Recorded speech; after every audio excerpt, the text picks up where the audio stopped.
halfway through the work week. We'll see you back here tomorrow. Chicago Now starts next.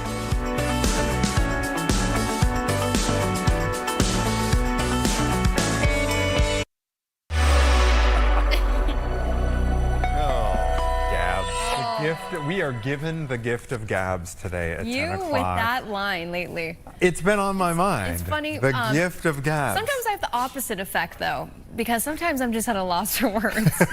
Maybe because we talk too much. I don't know. Caitlin is off this morning. Yes, she is. But we get you. We get Gabby. Yeah. Welcome to the 10 o'clock hour. Yay. And I'm excited. We have some great guests today. Yes. Including, like I was saying, and I really didn't get to the point, sorry about that during our tease for the CBC. But the Chicago Bug Lady is coming in. The Bug Lady. And so we're going to talk about Women's History Month and actually how kind of her job leads into STEM and getting young girls interested, and especially STEM. women.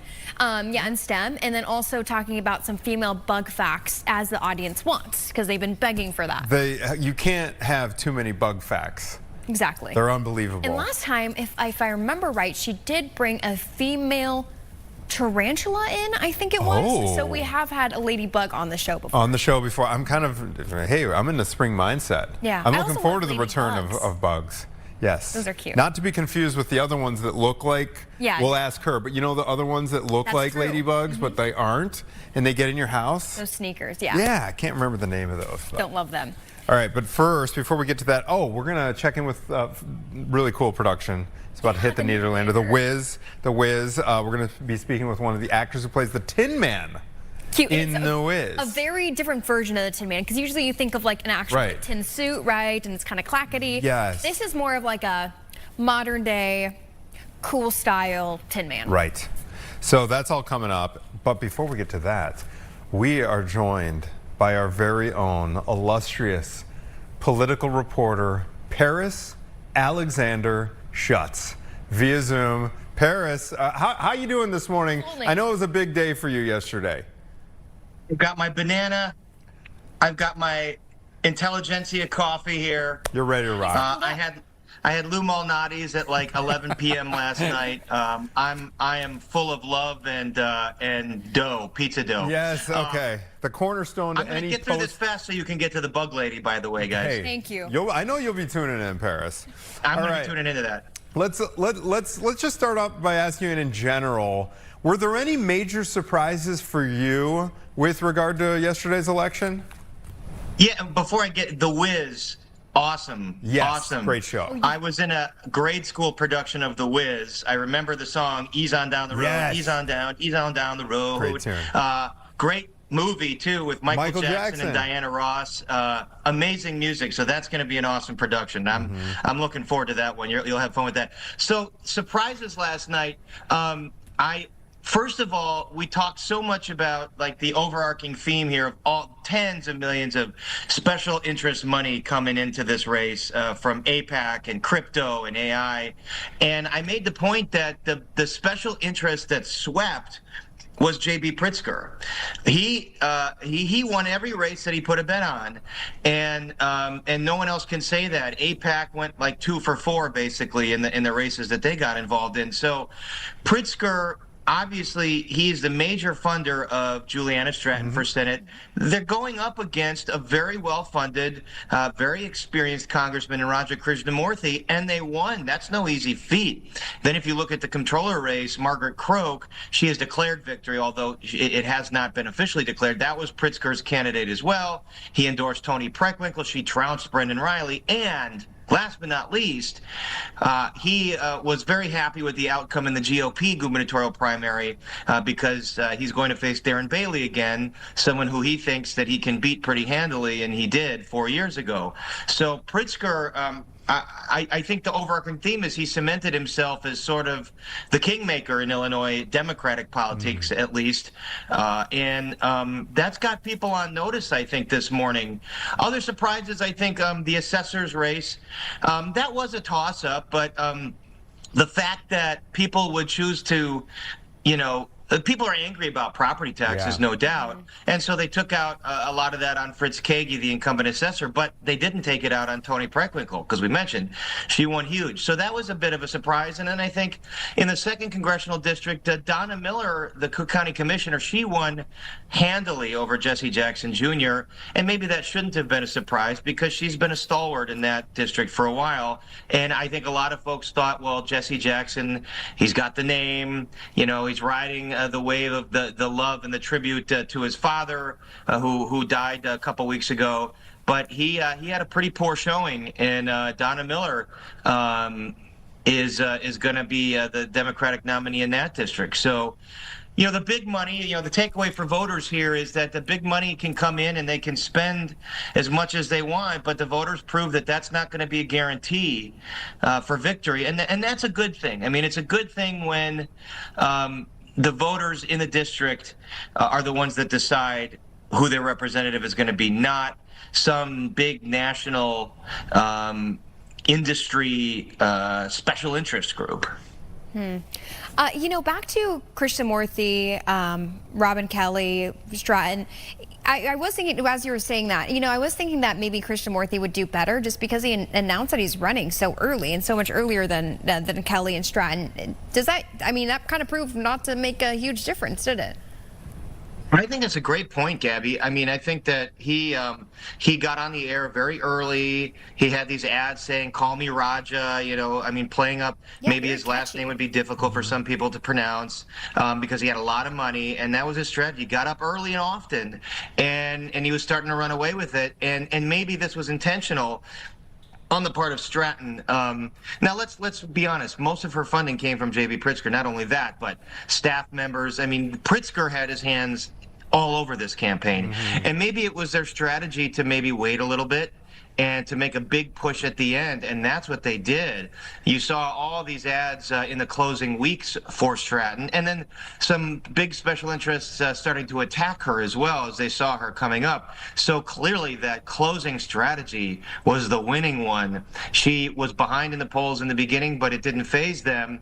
They probably figured all along, we're going to let Raja have his fun in the beginning here, but then when it counts, when the weather's cold, when people are sitting at home and they have no choice but to view these commercials on their TikTok and the YouTube and TV and whatever, that's when we're going to make our push, and it proved to be successful beyond belief. I had heard chatter that you know, there was, you know, talk of Robin Kelly and Juliana Stratton splitting the black vote, paving the way for Raja to take this thing. But you're right that it really proves kind of the weight that J.B. Pritzker is able to throw around in this state when it comes to elections. Can you talk about what he may be setting up for here? You know, like longer term. He's obviously optimistic that he can beat Darren Bailey in the general election. What are your thoughts on his eventual aspirations here, Paris? Well, I think it's a good point, Anthony, and it certainly helps to have the money that J.B. Pritzker has. Let's not kid ourselves, but you know, you have to spend that money wisely, and they did. They had an airtight operation, and maybe it does set the stage for Pritzker to run for president in a Democratic primary in 2028. We know that nationally, he's one of the 2 or 3 most prominent figures in elected office that take on President Trump, at least rhetorically, verbally. Obviously, with Operation Midway Blitz, Pritzker very aggressively led the charge to sort of beat that back, and he got, at least in Democratic circles, some plaudits for that. He doesn't really register in the polling when you start to poll your favorites for 2028, but you know, it's so early right now, and you know, you'll see people like Harris and Newsom and Buttigieg and all that, and Pritzker's really not there. But when you have a night like you did last night, and you prove to the national powers that be that you make smart bets, you know how to win, you're firmly in charge here, maybe it starts to get the attention of national party leaders, you know, because like, there was some controversy over the Democratic House Black Caucus, for instance. They were not happy with Stratton and how Pritzker, they felt Pritzker was just trying to engineer this, race to install someone in the Senate. Obviously, Robin Kelly is a member of the House, and so maybe their loyalties lied with her.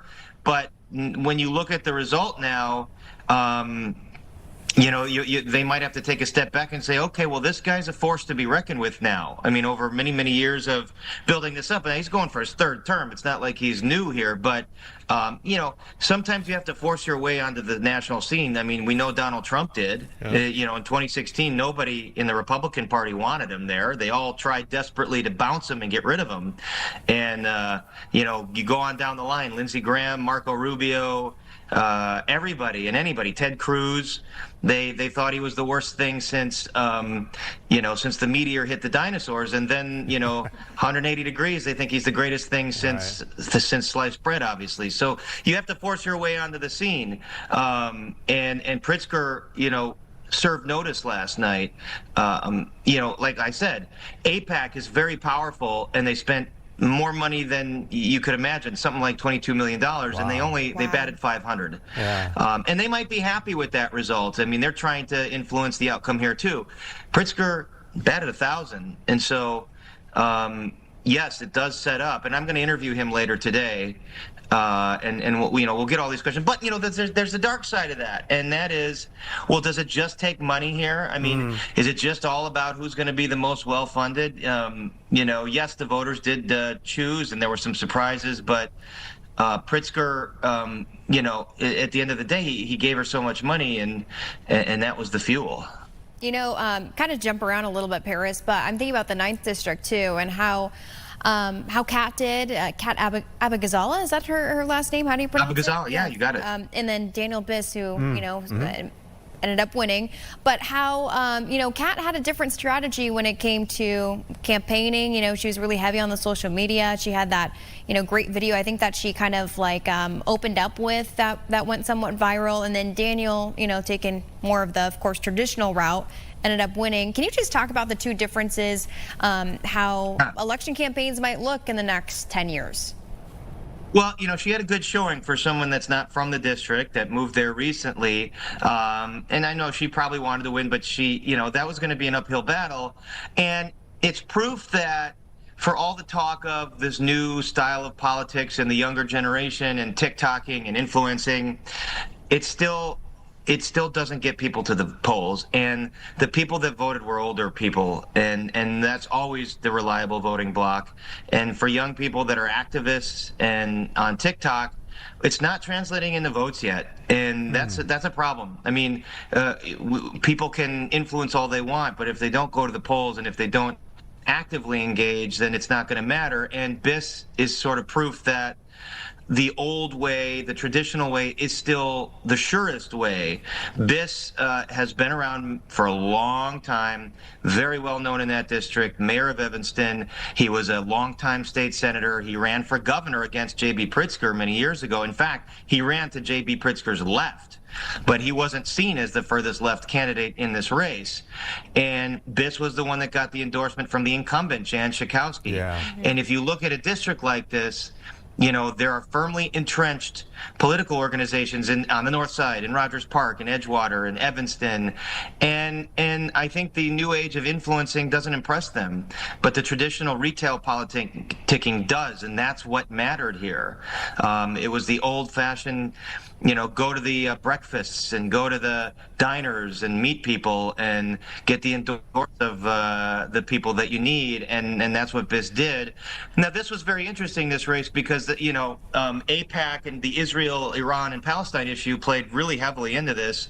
A heavy Jewish population, but also a heavy Muslim population and very diverse population. And AIPAC really wanted Laura Fine. They spent money in favor of her, and she came in third. Right. And Biss was very critical of AIPAC in his victory speech, and then came out today and said, we got to do something about this crazy, insane spending from special interests. I'm going to go to Congress and try to lead the charge on that, which is a pretty good lane to take here, because we talked about it on our coverage last night, and that was the one thing everybody agreed on. Like, this money, it's getting out of hand, and someone's got to do some kind of reform so that special interests can't just come in and try to buy these elections. But, Biss made the case. He wasn't bought by those big special interests, and he did the traditional work, and it resonated with the voters in that district. Indeed it did. Can you give us a comment on turnout yesterday? Did it deliver? I know that the early numbers, the early voting numbers were decent. The mail-in stuff was pretty decent. How about turnout on the actual day? Yeah, I think that it was lagging really far behind, but then Max Bever at the Chicago Board of Elections came on and said there was a big surge in Chicago from like 3:30 on till the end. So, it turned out to be fairly average in Chicago for midterm. Frank Luntz in the New York Times did an analysis of the whole state, and turnout was actually up from on the Democratic side. One of the highest midterm primary turnouts ever for Democrats in the state, but it was down for Republicans. And that's another kind of feather in Governor Pritzker's hat, in that, he not only successfully has built this machine apparatus and wins, but it seems like he has successfully turned out more voters for Democrats in Illinois, given the fact that there's a lot of people that are unhappy with a lot of things that go on in Illinois, and still that party is still doing fairly well in the state. So the turnout is a mixed bag. It was up across the state, and maybe they focused on registering more voters downstate and Peoria, Rockford, wherever, and they know that Chicago is kind of always going to go one way. So the turnout was up, but not so much in Chicago. Paris, not to put you on the spot, but what was the situation with Sean LaFord yesterday when he was trying to vote and wasn't able to? I think there was maybe took a few minutes for the election official to get things gathered to be able to allow him to vote. Did Max, talk on that at all? He did talk on that, and I got to go back and see what he said, because I don't think they ever really got to the bottom of why LaShawn Ford, who won his race, by the way, in the 7th Congressional District to take over for Danny Davis, he wasn't able to vote. They said he'd already voted. When he went to the polling place, he said, no, I didn't. But what Max said was it was some kind of miscommunication, some snafu. He didn't really say what it was, but that Ford was patient and they fixed it and he was able to vote, and all's well that ends well. But what exactly happened, I'm not sure. But, every day or every election cycle, there are snafus. You always hear stories of judges that didn't show up. They were hungover, they were drunk, they didn't show up to the polling place. And we didn't hear a lot of that. It was a very smooth process, and it has been getting smoother. I got to give credit to the Chicago Board of Elections for, they've really expanded early voting. They've made mail-in voting pretty easy. And so in an era where we talk about in this country, limiting access to voting, expanding access, here in Chicago, they've provided every avenue for people to conveniently vote, and frankly, when turnout is low, I hate to be, tisk, tisk, tisk. It's on the voters. There aren't any excuses, really, to say, well, I'm working too much. Well, there are many, many ways to be able to cast your ballot here in Chicago, and things ran pretty smoothly. Since we have another minute or so, Paris, will you comment on the Cook County Board President race real quick? This was one that Tony Preckwinkle won against Brendan Riley. Did you expect it to be as lopsided as it was? And what was the difference maker here, do you think? One word, Trump. I mean, that was the one race where the Trump factor was a huge motivator. She ran lots of ads tying Riley to Trump. Riley said, I'm no Trumper. I'm a Democrat. I'm a longtime city council member. But, I was surprised by the outcome in that one. I thought Riley would put up a stiff challenge. I think when he entered the race, there was some dissatisfaction with Preckwinkle. When you talk about repeat offenders committing new crimes, in the city, when you talk about judges that let people off on electronic monitoring, a lot of people blame Preckwinkle leading that philosophy. Preckwinkle, of course, was the patron for Kim Foxx, if people are still upset with Kim Foxx. And I think that there was a lane when he announced. But then what happened? Operation Midway Blitz happened in October. And if folks were on the fence, they might have gotten off the fence when they saw how chaotic that was, when they saw all the tear gassing in the neighborhoods, when they saw people being shoved to the ground and beaten, and this Bovino guy, was strutting around, with his camo and his military gear and all that in Evanston, for God's sakes. And there's no question that poll after poll showed that operation was roundly criticized here in Chicago. People did not like it. Folks that weren't even political before saw this happen on their streets in front of their kids, and they said, what on earth is going on? And I think that worked to Preckwinkle's advantage, where Preckwinkle was seen as the stronger anti-Trump candidate, the one that was going to protect health care, the one that was going to protect undocumented immigrants from what had happened. And I think Riley was caught up in a tsunami of that. Because like I said, before all of that happened, voters might have looked at the situation of the kinds of, property taxes are a little high. I'm not so keen on that. And it seems like there's too many of these crimes being committed by repeat offenders, and I'm not so keen on that. And I think that message got eviscerated when the Trump effect really hit home in Chicago, and voters really got upset about that. Makes sense. Well, on to the general we go. Very nice job yesterday. Thank you for taking time for us this morning. Appreciate it, Paris. We're going to ease on down the road. We're going to ease on down the road election. now. That is a perfect segue as we go to a break. Ease on down the road. We are going to be joined by D. Jerome. He plays Tin Man. And this is so cool because it's coming to the Nederlander Theater. We're talking about The Wiz, and we'll speak with D. Jerome right after this, everybody.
Broadway loves Wizard of Oz. Well, there's definitely different renditions of it, but this one is one that you're not going to want to miss. Back at the Nederlander Theater, putting another spin on this classic story, we're getting a preview of The Wiz with D. Jerome, who plays Tin Man. Thank you so much for joining us. Thanks so much for having me today. You know what? We're hearing that a lot of people are fans of this because I've heard this chatter in the hallway with me telling that, okay, we're interviewing someone from The Wiz, from you, from Paris Schutz, who we just talked to, one of our coworkers. So this is a big hit. For people who are unfamiliar with the show, Dee, what can you tell us? How can you explain it? Well, basically, The Wizard of Oz is the iconic story told about Dorothy, who goes on a journey she gets caught up in this magical storm, and she lands in the magical land of Oz, where she goes on to meet the Lion, the Tin Man, and the Scarecrow. And basically, they figure out that there's this big old powerful wizard who they can go find, and he can give them everything that they're looking for. So Dorothy's trying to get home, and the friends are looking for a few other things. So she basically goes on this journey of self-discovery and figuring out that all of the things that she's looking for somehow are being represented in the stories of the characters that she's working with.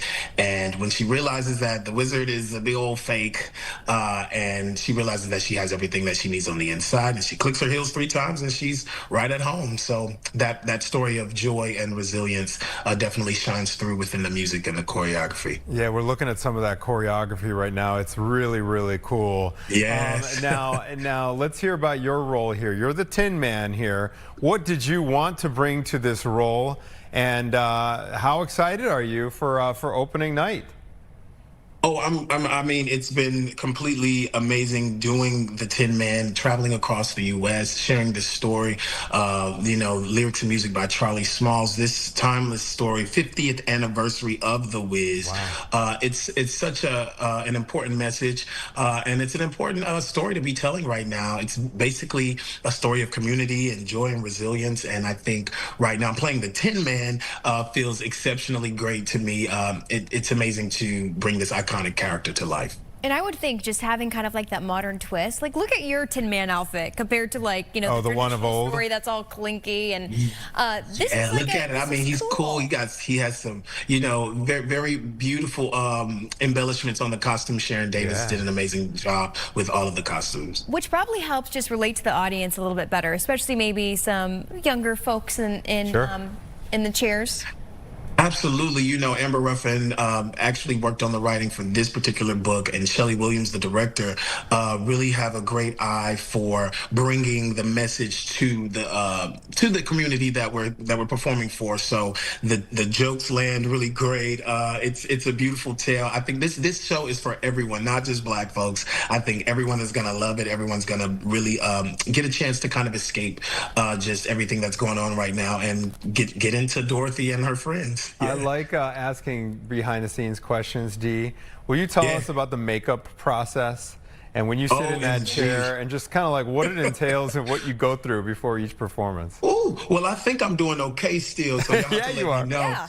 But this is no makeup this morning. But it takes about 30 minutes to actually put on the airbrush paint. So there's a design. Kirk is amazing as the makeup designer for this particular show, and so it takes about 30 minutes to put on all of the effects there, just for the face. So the face takes it's uses all different types of paint. Anita is an amazing artist as well. And so it takes about 30 minutes to put on the face, and I'd say about 10 minutes or so to put on the full ensemble. So we're looking at about 45 minutes of prep time, specifically to get in the costume. And that's without turning into the Tin Man mentally. And before the mental switch, how hard is it, or maybe perhaps easy, to move, to dance, to perform, or does it help you make that mental switch when you're in costume?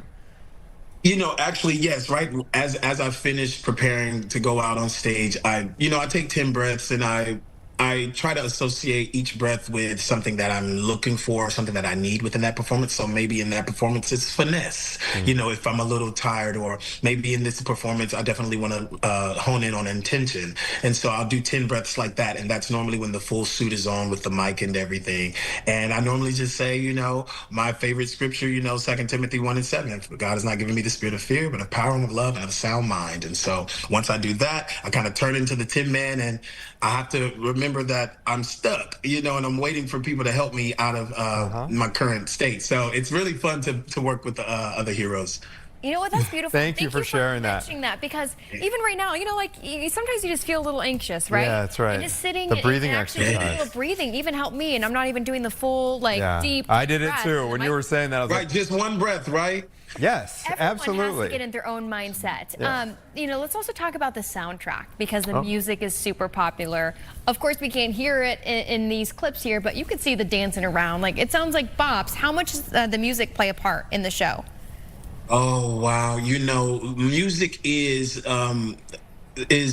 sort of the driving factor, or if you will, the vehicle for how our culture communicates. You know, I think music is universal. I think it is the one thing that brings us all together. And not only does it keep us modern, or it keeps us sort of up to date, but I think also it continues to tell the message of, you know, overcoming and resilience, and honestly doing the self-work, doing the deep self-work that most of us have to do as humans, especially when we're on our self-discovery journey. And this particular iteration of the show dives a little deeper into those stories, and it's just so fun. The music itself, I mean, these are completely talented individuals, and so we all come from various different backgrounds in terms of music and musical theater. But I think the one thing that brings us all together amongst any community is the music. So people should really be excited to come out and hear some of those new modifications by Alan Renee Lewis and Joseph Joubert, who are on our team. Our music team. We are hyped for this. It opens on the 31st of March. D. Jerome, how long's the run? The run is a week in Chicago, so okay. March 31st through April 6th. Very, very good. Enjoy your time here in Chicago. The Tin Man himself, everybody, D. Jerome. Tin Man himself. Come out and see us. Yes, absolutely. For sure. Thanks for your time today, sir. See you easing on down the road. That's right. He's on down the road. All right, we're going to take a quick break. Hey, when we come back, the bug lady is here. She just walked through those doors right there. And I think she has a friend. She got a friend? I think so. Oh. I saw her peeking in the back. We're going to get, you know, a little creepy crawlies. creepy crawler. Maybe on you, maybe not on me. As long as it's not one of those giant caterpillars with the yellow legs. And that's what scares you, Anthony? Yes. Not the big spiders. The spiders are, I can handle the spiders. It's the giant caterpillar that I can't deal with that. All right, Janelle Ayachino is going to join us when we come back. She is Chicago's very own bug girl. Stay with us.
ladies of all shapes, sizes, species a highlight, okay, today. And our friend is joining us again, Chicago Bug Girl, as we like to call you, Lady Girl, Janelle Ayachino.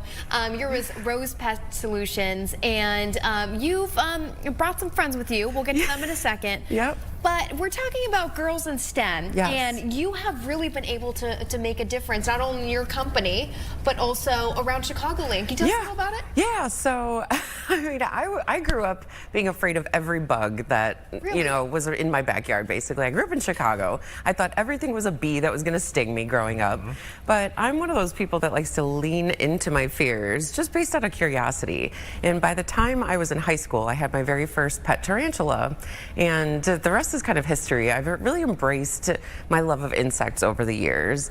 And I think it's important to show young women, young girls, that this is an opportunity for careers. You know, they're not necessarily learning about it in school, but just to be able to see themselves represented in an industry and in a field opens up so much curiosity and empowerment for that path. It's very cool. And you said that even within your own company, Rose Pest Solutions, it used to be a single digits percentage of women, and they had some low-level roles. Yeah, but it's different now. I started working for Rose back in 2005, and this was before we even really used computers, so I'm dating myself. But at that time, we had 4% of our staff, only 4% were women, and they had very traditional roles, secretary, you know, office administration.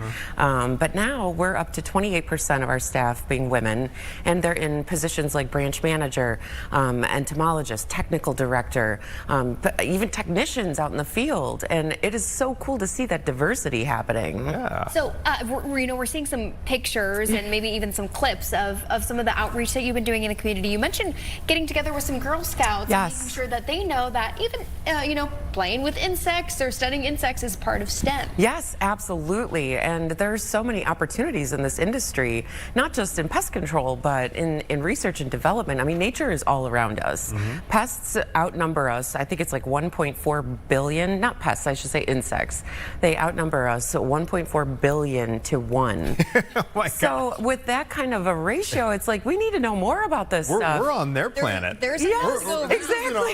We're on their planet. And Exactly. you know these guys, these are the hissing cockroaches. Yes, they They're are. going to outlast humanity. That's We all right. know that. And are the girls actually interested? Like Yes. the students? I shouldn't say just girls, because there's boys in the groups too. Yes, but the younger we can reach them and expose them to these things and really help them, well, just hold a space for their interests, I think that it definitely builds their confidence. It builds their, you know, hope for their career path, and they can see themselves doing these things, and they see that it's a safe space and an industry that's going to nurture their weird interests, you know, non-traditional interests. Totally. I mean, I've never been the kind of woman to be like, oh, it's science, you know, I don't belong here. Like, I have fully embraced that, and I love it. And you know what? Good on you, because you're helping others too. I should address not the elephant in the room, The but cockroach in the room? cockroaches. Are these ladies? So one of them is a female, and one of them is a male. They're a bonded pair, and the female. we can tell. The female is actually pregnant. We get a little bass. And she's with child. Yes. Oh, she's with child? Yes. Well, I should say have a about growing 30 to 60 children, okay? Oh, She okay. carries her eggs about 60 to 70 days before releasing them into the world. So it's a nurturing mother insect. Yes. I don't Spring name is them. here. Spring is here. Love is in the air. I have to ask you about having a pet tarantula real quick. 'Cause you mentioned you had one in high school. I have one right now, too. Oh, you have one right there. Yeah. Is it something you can... That's who I brought in October, yes. What's his or her name? Zephyr. Zephyr. Yeah. That's a cool name. It's a blimp. a Honduran curly-haired tarantula. Okay. Yeah, she's beautiful. And does she come out and hang out with you? Can She you does. pet her? Yes, absolutely. Do you feel like she's got a level of consciousness at all? Like, does she know when she's being... I feel like it's a very animalistic consciousness, we'll say. And the more I observe her, the more I feel like I personify things in her. But she's, you know, she's not going to look at you like a cat or a dog would, right? Okay. With her 8 eyes, right? But I feel like based on my energy and my, you know, my calmness, she's okay with me handling her. So what's fascinating, though, and like, you know, it's Women's Month, we have to talk about female bugs, right? Yeah, that's true. Female tarantulas outlive the male tarantulas, I think, by 3 to 4 times. And the females of the insect world are pretty ruthless. fascinating. Don't they kill the male after? A lot of them do. A lot of them, like praying mantises or the black widow, will eat the male after mating. The female mosquito is the only one that bites us, and that's the deadliest animal on the planet. But Zephyr is not ever. Zephyr has not ever come close to. Never. And you're so sure sweet. she won't? No, she doesn't look at me, a giant, and her 8 eyes like a food source, you know?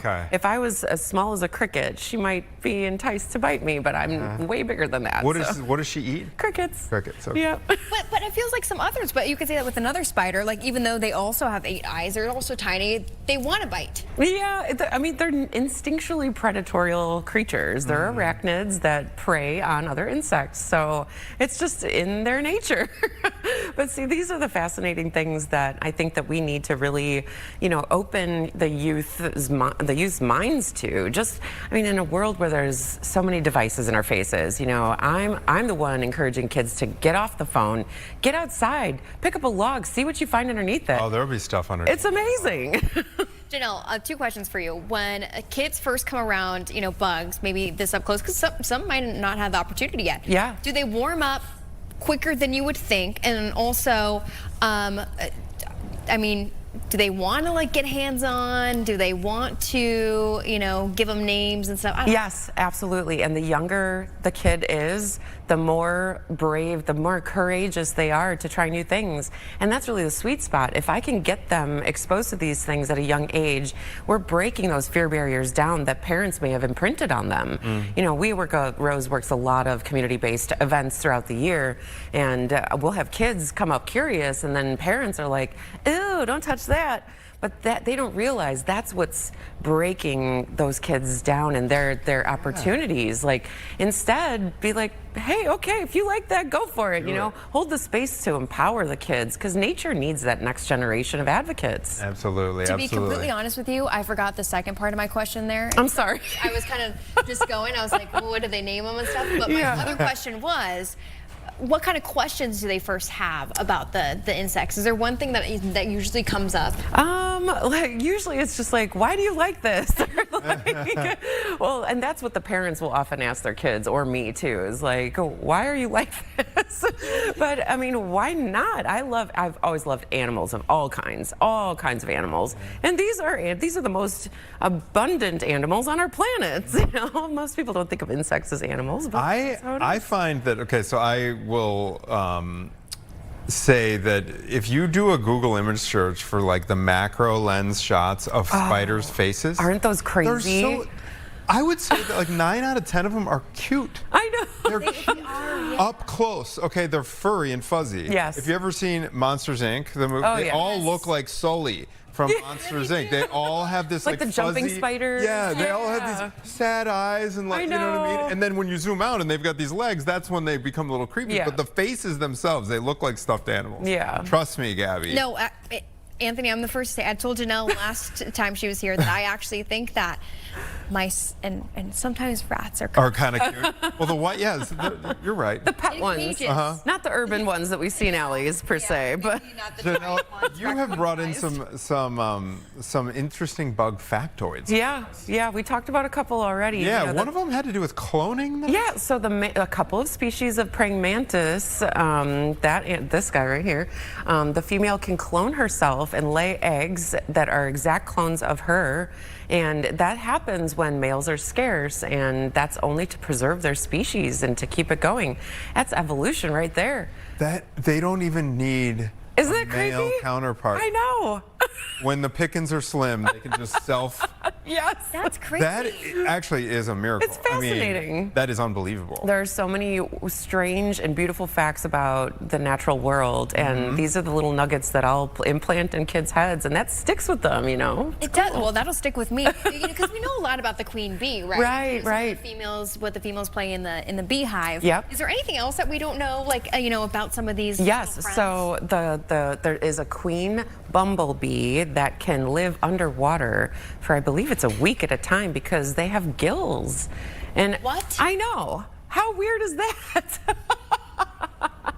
It is. I mean, there's endless facts. Like everyone with kids knows, roly-polies are like one of the cutest and most favorite Yes. Love 'em. creatures, right? But they're not actually insects, and they are isopods. They're not insects because they have more than 6 legs. Okay, but they actually are so good for our soil. They clean the metals out of our soil so that our gardens can grow better. So it's little things like that it's like, wow, I never thought of that, and now it encourages kids to get outside and be like, I know what this is and I know what it does. So they're actually consuming metal, trace metals in the soil. Their bodies can process it and clean the soil. It's like a filtering system. That is so interesting. I was Right? obsessed with roly-polies as a kid, to a point where I would Yeah. have dreams that there was giant roly-polies in my neighborhood, and they were reoccurring. They were, you had recurring dreams about roly-polies. Oh my God. So they're conglobator? Great job. Butchered out. Yes, that.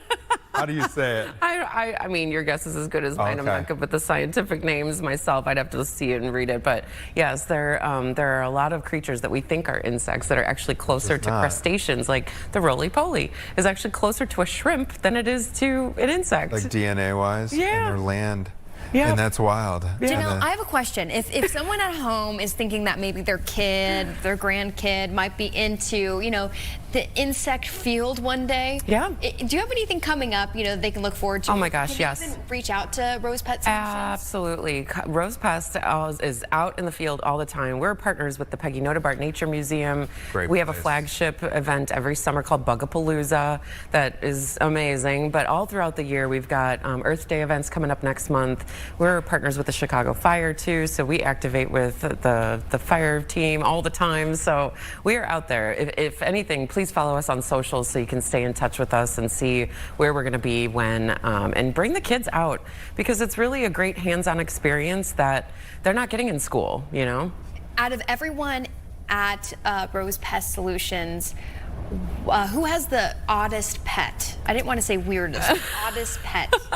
We've had some interesting pets. I think one of the coolest ones that my coworker had was it was like an orchid mantis that actually looks like an orchid flower. Cool. And that's a really great example of how insects blend in with the world too, Yes, trying to avoid being eaten by birds and things like that. So We had a mantis. I was telling Gabby before the show today, we had a really pretty praying mantis visitor on my back porch, and I let the thing crawl on my, and it was so cool. cool. I felt like I was like connected to it for a little bit. Isn't it magical? Yeah, it is. It was very cool. And that's exactly what the kids feel when I'm bringing them up close and personal with these things too. When I visit schools and museums and stuff, it's a magic moment. They look like little aliens, but there's something docile about them. Exactly. All right, cool. So it is Rose Pest 1860 Yes. on social media. Yep. Rose Pest 1860. Follow along. Chicago's bug girl Janelle Iachino. Yes. Iachino. Got it. Got it. Thank you for the visit. And our Really friends. appreciate it. Thanks for Bring having our me. friends. Yeah, I love your mission. This is Congratulations. cool. Congratulations to you too. To you guys. Yeah, thank Bunch you, of happy Hissing babies Touch. coming your way. All right, we're going to be right back. Actually, this is a really interesting angle that a child life specialist and author is taking. We always talk about the children, sick children who are hospitalized, but very few people think about the siblings of those patients and the emotions that they must be going through if their siblings are doing months or weeks-long stays in a hospitalized setting. So we are going to be joined coming up by Anna Batts, who's taking this topic, and she's made a wonderful children's book out of that. So we're going to talk to Anna when we come back after this.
out there called When She Was Sick, and it helps really the siblings process maybe when you know, someone special in their life is unfortunately in the hospital undergoing some changes when it comes to their health. And we have child life specialist and author of that book, Anna Batts, joining us.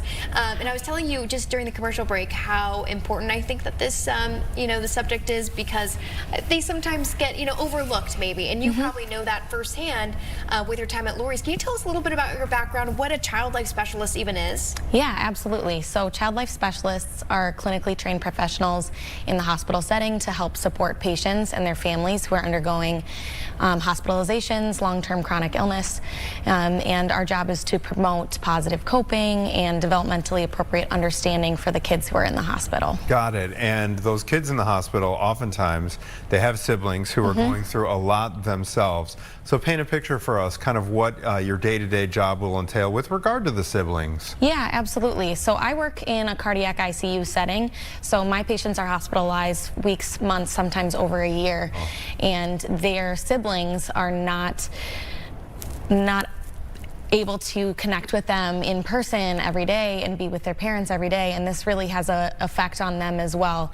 The family is a unit as a whole, and each part is affected when a child is hospitalized, and parents often need support in helping their siblings cope with this from afar, and sometimes in the hospital as well. So what do you do then? Yeah. Do you meet with them? Do you go out to ice cream with them? Yeah. Is it like therapy? Yeah, so it looks a lot of different ways. When we're able to, we meet with the siblings in person in the hospital at the bedside, but unfortunately that's not always able to happen, especially since COVID days. So a lot of times we help parents talk through these things with us, practice this so that they can bring it home and talk about it with the kids at home. And that's one of the reasons that I wrote this book, is that so that we could have a little bit of a farther reach than just the hospital walls when siblings aren't able to be bedside. It's so true, because Lurie Children's obviously is very special, where they have people like you, but some places, maybe really rural areas, don't have an opportunity to meet with a specialist. Take us through the book. What is is it the storyline? Is it you know, giving some examples, different people in here? Is it following maybe one character? Yeah, so this book is following one character. Children understand and learn through narrative stories much better than they do through reading off facts like we would as adults. So this kind of goes through a narrative of someone who has a sister in the hospital, explaining all of the things that the sibling is feeling. They're feeling scared, they're feeling confused, they're feeling maybe guilty or angry, and it talks about how those are really normal, natural feelings to have, and kind of dispels some of the maybe misconceptions that school-aged children would have, that maybe this is their fault that their brother or sister is in the hospital. Maybe normalizing the feelings of feeling jealous that the sibling is getting more attention, even though we know as adults that's not attention you want to have when you're in the hospital. But a 6-year-old might not understand that. So helping kind of break down those concepts and validating those emotions, and also supporting them through feeling those things. What are some tips that you tend to keep going back to when you do talk with parents about this topic? Maybe our viewers can take away a couple rules of thumb. Yeah, absolutely. One of the biggest things that we tell parents is to do their best to set aside personalized time for siblings. That's one-on-one, even if that's 15 minutes of time once a week. This is the time for you and me to connect, so that they know that even if brother or sister in the hospital needs to receive a little bit more attention right now, that brother or sister at home is also important and is also in the back of parents' minds, or loved equally as they are, just it looks a little bit differently right now.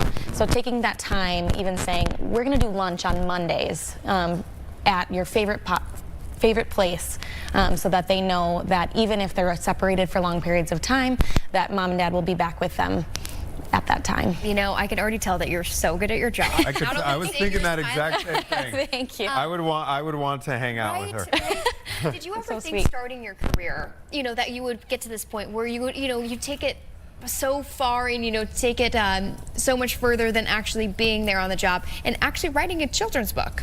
Honestly, no. I never thought that this would be where I was, and the concept of this truly just started from, we utilize resources at the hospital all day long, and there was a gap. We didn't have what we needed for this specific thing, especially since the pandemic hit, and we weren't able to do that one-on-one work as much as we wanted to.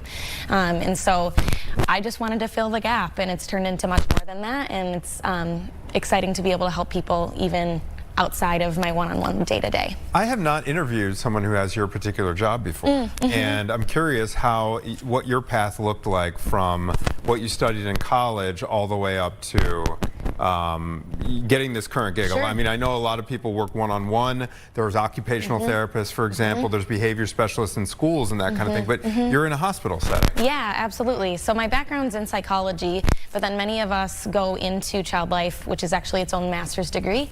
And we have a board certification that helps us understand child development, but also specifically how development is influenced by hospitalization and illness, and also a lot of medical terminology, because not only do we need to know the medical terminology, but we have to know it deep enough to be able to explain it to a 4-year-old, a 7-year-old, a 12-year-old, and their siblings. That means that you are a smart cookie. You know, that's the thing, is like it takes a lot of brain to boil down a really hard concept into. Do you ever try to interview a child, Gabs? It's not easy. Like you find yourself asking yes or no questions, and they're kind of like, you know, it's not an easy. It tests it all, really. It does. But I want to ask you about maybe the people who we don't typically consider a child. So maybe, you know, a kid is sick, unfortunately, and they have a teenage sibling, you know, who's a little bit older, not necessarily under 10, understands a little more. They still struggle too, right? And absolutely. Were you guys able to meet with them as often as maybe the younger kids? Yeah, absolutely. Especially in a cardiac unit, we see patients into their 20s who actually are still developmentally not full-grown adults, as we know from research now, and we support those kids all the way through teen and young adolescents, because they have just as many needs as the younger kids do, especially when they're in such a vulnerable state as being in an ICU for a long period of time.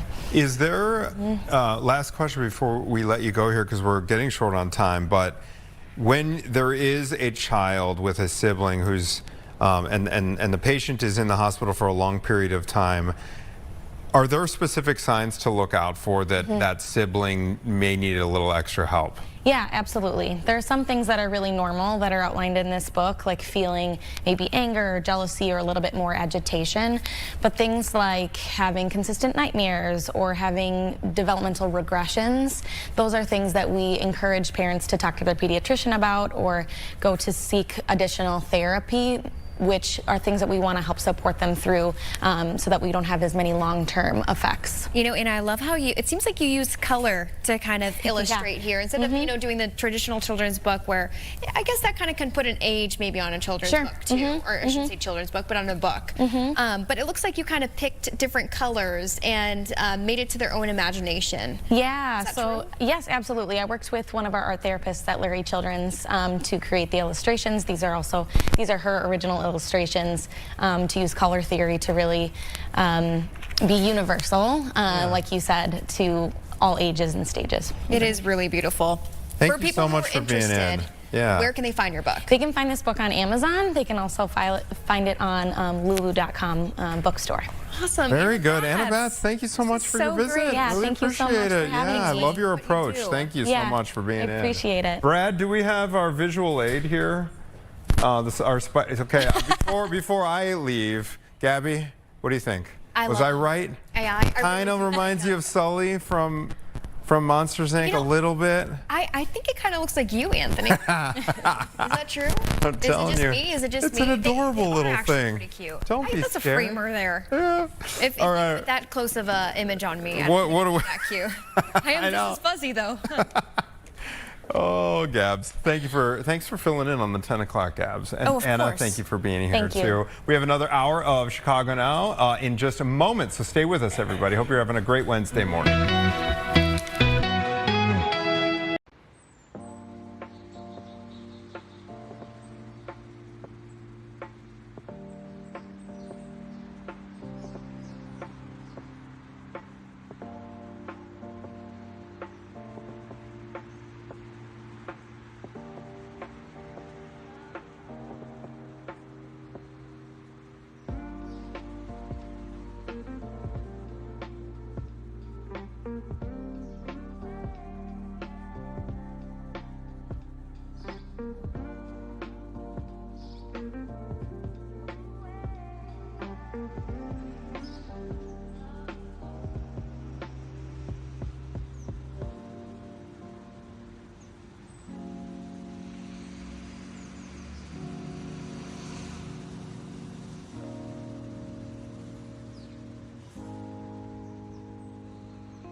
is 11 o'clock on your, what day is this, Gabby? I It's can't even Wednesday. keep up. It is Wednesday. It's because we Wednesday? stayed up too late last night. Danger, right? yeah. How was election coverage? Baby, let me tell you, it is proof that I'm getting old.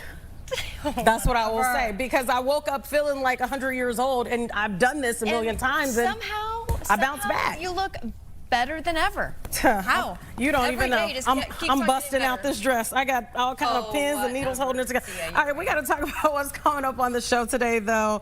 This Sunday, you can have a chance to see some of Chicago's funniest rising comedians at the Bad Kids Comedy Show. We've got the creator in studio with us today. And every parent wants the best for their kids, right? But sometimes they need a little help steering their kids in the right direction. We're going to talk about finances in particular with an expert. But first, we got to talk about this social media star. Yes. Born right here, raised in Chicago. Let's roll the clip for you. Dominique, bring your ass here. Now, I know good and damn well I sent you to the store for a cabbage. Why would you bring me a lettuce? Say clear as day on there, lettuce. Y'all don't read. Y'all got selective reading. You were singing in high school, so I know you know how to read. You can go and put them Crocs back on and your jacket because you're taking it back. You're going to go get me a cabbage. Okay, so her name, born and raised as Tierra O'Leary, but I'm sure you have seen her all over social media. You have absolutely taken social media by storm. And I know you were not expecting this fandom, but thank you so much for coming in and being with us today. Thank you so much for having me. I'm excited. We got to talk about this because I think that sometimes people see people have this rise on social media and they think, oh, well, it just, you know, they just kept doing it all the time. But you are were you an RN or were you? I was a CNA. I was almost a nurse. CNA. Yes. And so what made you decide to then hop online and have your first viral moment? So I'm a stand-up comedian. That's the crazy part. And I just learned to work my way around content. So I was doing stand-up comedy before I even started doing content. And I used to post these videos of me at work.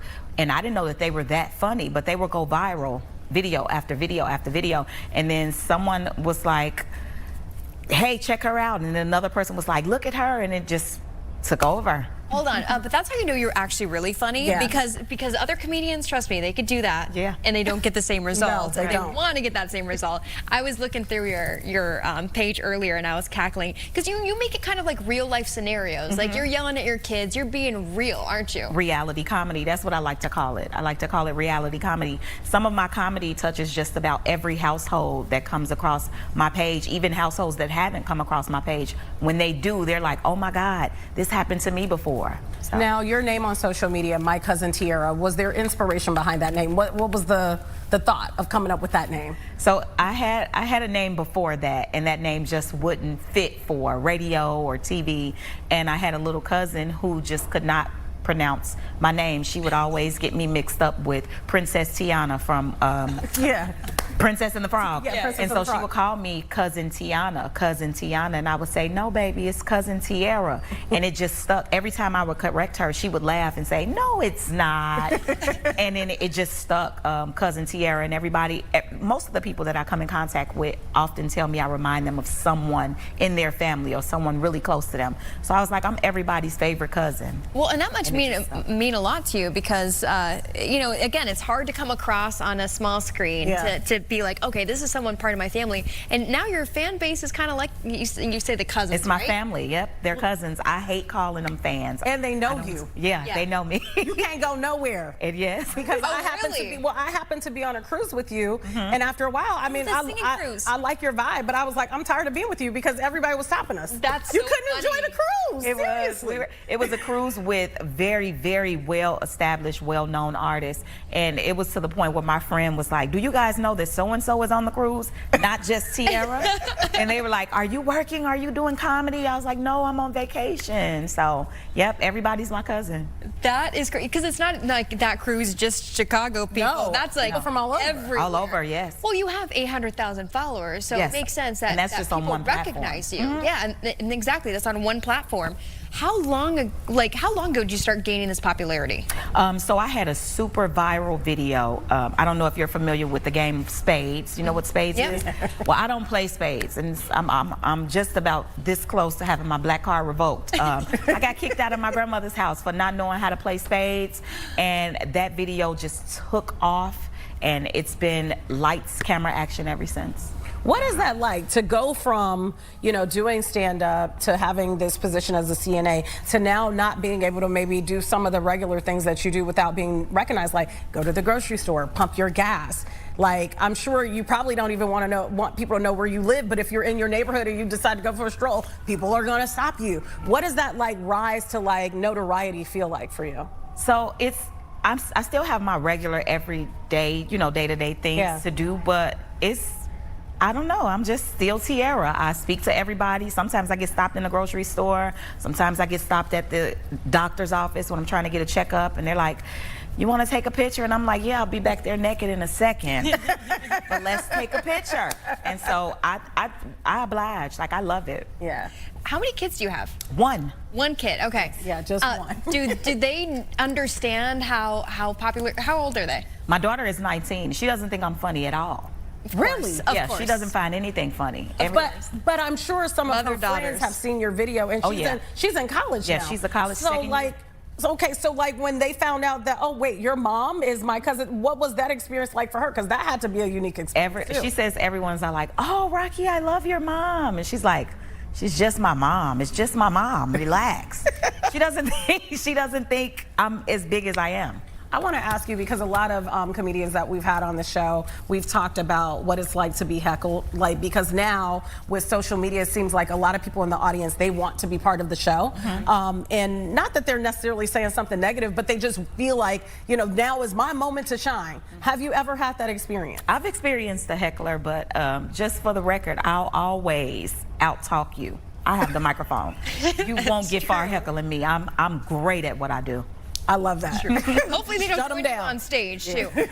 You know, one thing and I hope I can kind of spit this out, but one thing I think with modern day stand-up, right? Like, you have your gigs, how often you're doing your gigs, but also there's that other pressure, being popular on social media, to do even more work on top of the work that you're already doing, booking shows. Yes, it can be a job. Like, when I started doing comedy, I didn't look at it as my job. I actually started doing it for the love that I had for comedy. Comedy has always played a major part in my life, even before I knew I was supposed to be doing comedy. And so jumping on stage and then transitioning, we had COVID. And so transitioning to 100% content constantly, that was a really big change for me. But I'm learning to maneuver around with my phone. It can be confusing at times, but I'm getting the hang of it. Do you feel like, because, you know, back in the day when some of our comedic greats, right, that people think, you know, are like comedy gold, they didn't have social media, right? No. So like they relied on gigs, maybe getting a movie, doing shows across the country. Do you feel like by doing your social media, it keeps you booked and busy? And also, does it help keep the money flowing? So social media has played an enormous role in, you know, blowing up my career. If it wasn't for social media, a lot of hundreds of thousands of people that know who I am and follow me wouldn't know who I am, because I'm still considered a newborn comedian. I've only been doing stand-up comedy. It's coming up on about 9 or 10 years in July. If it wasn't for social media, they wouldn't know who I am. So social media is a huge contributor to my growing as a stand-up comedian. It actually broadens my audience. I have fans, cousins, in England that I didn't know about. Manchester, England, London, England, that I had no idea. Jamaica, just some of everywhere. They're like, "Oh, you need to come and do a show in Africa." And I'm like, "What?" So it's big shout out to social media and the creators of Mark. You my dude. But yeah, like Zuckerberg, yes. A worldwide tour is coming soon. Yes. You're already on tour, though. I am on tour. Where are you headed next? I just finished out my 3rd tour, which was the All Cousins Kickback tour, and now it's my 4th tour, and it's the Where My Cousins At tour. I kick off tomorrow. Actually, I'm in LA, and then Friday I'm in Atlanta, and then it's just so on and so forth. Yes. Tomorrow you're in LA. Oh, I'm sorry. Thursday I fly to LA, and then I fly to Atlanta Saturday for 3 shows at the Atlanta Comedy Theater. Oh my goodness. She's on the move. Oh, This you girl is are busy. What made you, the first time you made a video, and you're like, you know what, I'm going to make a profile? Because again, not all comics can do the social media thing. And what made you think like, okay, I'm going to do this, and it's going to be a good idea? I have the power in my hands. So my videos used to range from a variety of different subjects. I could do funny videos about politics. I could do funny videos about sports. But the thing that stuck out the most was I was doing videos about being a mom. And it's so many black moms, not just black moms, but moms all over the place. But from what I know, black moms, we all kind of parent in a similar fashion. You don't realize how many people grew up the same way. And so when I started doing my black mom videos, I was like, hey, this will hit because I know somebody else has experienced this. And before I knew it, thousands and millions of kids, moms, like, oh my God, this happened to me. For an example, my grandmother sent me to the store for a cabbage. I came back with a lettuce. That's the perfect type of video because I'm sure I'm not the only person that happened to. Posted that video, got hundreds of thousands of comments of people saying this happened to them as well. Do you like write out your videos or not videos? Do you write out kind of your jokes, or is this stuff that just like comes to your head and then you just massage it and keep trying at it and test it on the audience when you do your stand-up? So it's a little bit of both. A lot of my personal videos, like my content videos, are experiences that I've experienced or someone close to me has experienced. My stand-up material is just from me having an enormous imagination. A lot of people think that I actually have 3 kids because on my pages I created characters, Diamond, Destiny, and Dominique, but they aren't really my children. They are just characters. And so with my stand-up, I write that out. I have to study it and practice it and go to open mics and see how it comes across to an audience. With my content, I can be asleep and just jump up like, oh, that's a video idea.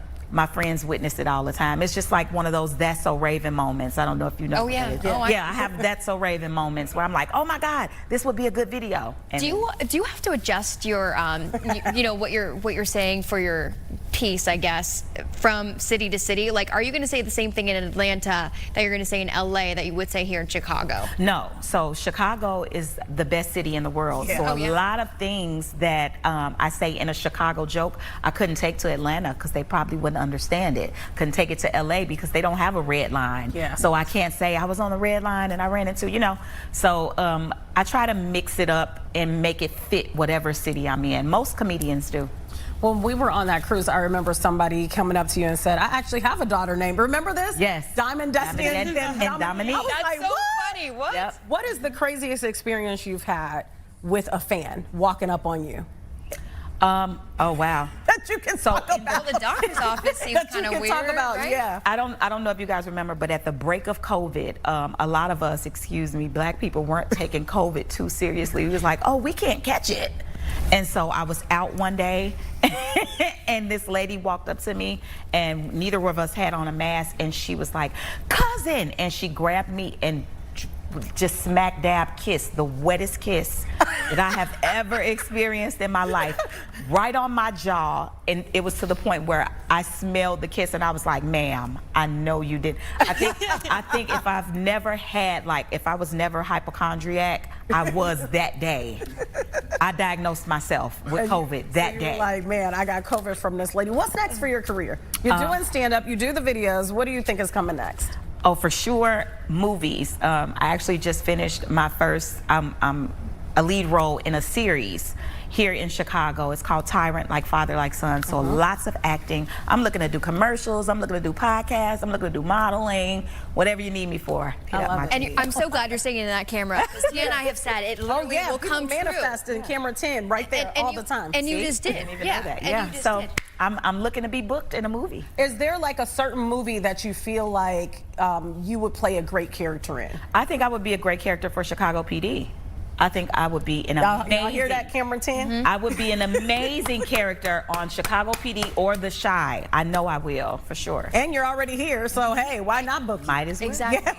Yeah. Is there in your tour, is there a show scheduled here in Chicago anytime soon? Yes, so I have 2 shows here. One in the Chicagoland area, which is in Linwood. It's with Young Lady Events by Tiffany. That is in June, on Juneteenth. And then I also have my weekend at my favorite comedy club here in the city, downtown Chicago, the Comedy Bar. That is in August. So if you follow me on all of my social media pages, you can find me at mycousin_Tierra, and you'll see all the updates. Do you feel like there's pressure, Tierra, to like keep this all going? Because, you know, you quit your job that you had. This is your job. This is your career. Yes. Do you feel the pressure, or do you feel like you're an entrepreneur just working for yourself? A little bit of both. Yeah. It's a pressure because you always have to stay up to date. You need to be able to make anything funny. We're living in a time now where everybody don't find really nothing funny. Nothing ain't ish funny right now. And so it's always my job to stay up to date, stay updated, and be able to bring laughter to some people. You never know what someone's going through. So true. And comedy is that escape for me, so I'm sure it can be that escape for them. Yeah. Wow, awesome. Thank you so much for coming in. Thank you guys for having me. It's hard to even call you Tierra without putting my cousin in front of it. That felt weird to actually say. Most people see me and they just say, cousin. Yep. So. All right. Well, cousin, thank you for coming on. Thank you for having me. I appreciate you. All right. Stay with us. We'll be right back.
Welcome back to Chicago Now. All right, this Sunday, you're going to have a chance to see some of Chicago's funniest rising comedians. One night and one night only, the Bad Kids Comedy Show. And joining us is Casey Ross Jr., also known as Casey the Icon. I was seeing on your social media.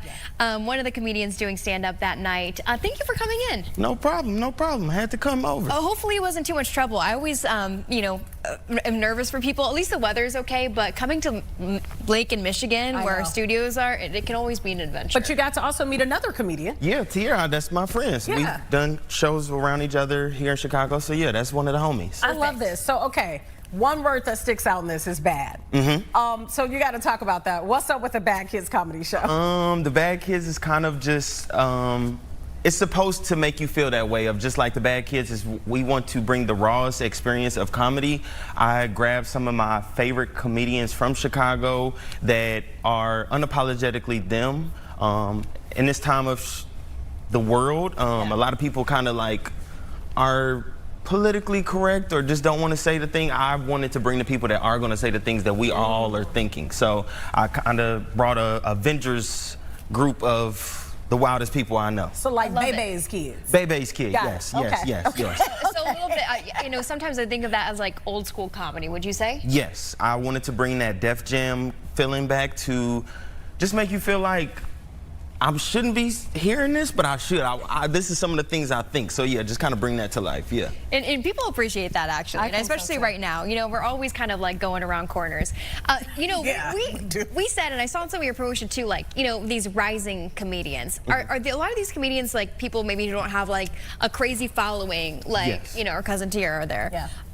Is it people, kind of a mix, maybe folks who have really found that success too? It's a mix. We have OJ, who has been doing a lot of shows at the Comedy Bar hosting, Sheldon, who is a rising star, I think, in the west side of Chicago. He's like the guy, comedian. And then we also have Zach Albers, who is, I believe, is one of the funniest comedians in Chicago. He literally was working in the back of the Laugh Factory as one of the cooks, and then just randomly he just started doing shows. Well, he did comedy before that, but he works in the back. That's how I met him. And when I saw him on stage, I was like, oh, I need to get this guy. I need to work with this guy. That's probably awesome, though, to be in the back, because you probably get to hear everybody. You're like, oh, that joke sucks. Yeah. You know what I mean? So you can kind of craft your own jokes. I want to ask you, how important is it to have a show like this for other comedians in Chicago, where maybe, you know, maybe they can't be like for example, Tiara, and go across the country with their comedy just yet? I think it is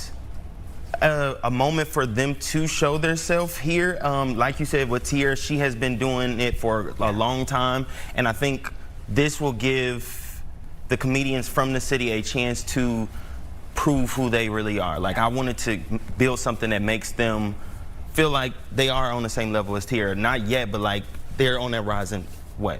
Is it tough to break into comedy in Chicago? Is it like because I've heard at times it can be kind of like a clique. Yes, you know, for those who are, and I should have asked Tiara this question too, for those who are considered like, you know, on that level, so to speak, they don't always want to let the young folks in because they feel like this is our clique and you got to prove yourself to get in it.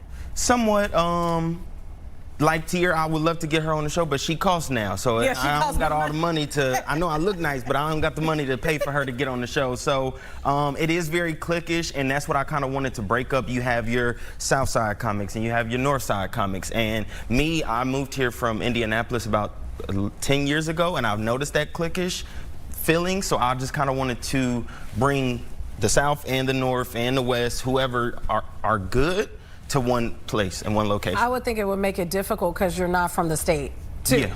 So they're like, who you think you are coming to Chicago? Yeah, I mean, I did, like I said, I did comedy in Indianapolis for probably 4 or 5 years, and then when I came here, it was like, who is this guy? And I was the big man on campus in Indianapolis, and I come here, I'm just like the little guy, and I had to work my way back up. So, yeah, that's pretty much it. You know, good for you, but you are funny. I was checking out your social media earlier. Well, thank you. So I will say that. You know, you kind of answer this question, but you know, there's a lot of comedy in Chicago, as we're saying. Yeah. What made you think that this show was needed, this unhinged experience, as it said on the poster? I wanted to bring that unhinged experience because I don't see it often. Like, I know at the Laugh Factory they have like the Nasty Show. Shout outs to Tiny Thickum, she hosts that.